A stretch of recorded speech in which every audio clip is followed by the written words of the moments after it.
It wasn't an unusual occurrence for Lumic to slip out of camp in the middle of the night. He liked the way the moon looked, and how her light shone upon him, though his kingdom believed the heavenly sisters had forsaken them. But it was the only time he had to stretch his wings. And so what if he admired the Night Sister? Like any Omega, he possessed wings like an insect, and to his people they held stereotypes and legends as to their meaning. As he strode far enough away from the camp to go shirtless, he stretched his broad chest and let his sharp black wings free. 4 pointed, papery appendages, black as night, that reflected the moonlight with a rainbow of colors. And from the screech wasp he'd borne his wings in likeness to, he had a similar temperament. Short, violent, fierce. Not unlike his stature, but far from the frail, delicate Omegas of Liaberos. His people, despite being Fae themselves, mostly held dwarven blood in some small part, and Lumic showed it in his stocky build. The rustle of wings broke the silence with a hum as he drew himself skyward, his horns regaining their familiar weight on his head. They curled like the spindle-legged frost deer from the north, with a color that matched his ebon wings. He swore on his honor it felt amazing to reveal that form, even more so to bask in the sensation. And as he flew, he had the strangest urge that should have been abhorrent to him: to prey. Such things in his kingdom were profane.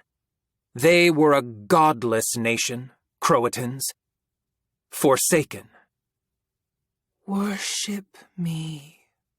Call my name, and I shall aid you. Spare my child, and I shall bless you. He halted mid-air, his wings whirring in place as he dared to glance up at the open, glowing orb of the moon. He resisted the urge to present his index and middle finger to her in a rude gesture referencing anal penetration. Among betas, it seemed to be a great insult. To him, it just seemed like fun. More cock for me. Lumic had expectations as a prince that he would outgrow in time, where he would eventually move on from his military duties to manage a subjugate land to his father's, King Palisar's, kingdom. He'd be a baron or a marquis in time as a third-born son. The world had many options for Lumic, and King Palisar would not object if he wanted an inheritance to seek his fortune, become a merchant. His only duty was to his kingdom and to secure the rebel lands to their southwest, bringing them into the folds of Croatens. He assumed that would be his land in time. The castle there was lovely, if not owned by King Oluin of Liaberos as a summering castle, though they never used it, as evidenced by the band of brigands that had taken over the place. Lumic would make it his. He vowed it. He merely had to do so without bringing the wrath of Liaberos and the sun goddess, who blessed all Fae blood with the one thing all their kind needed: vitalis.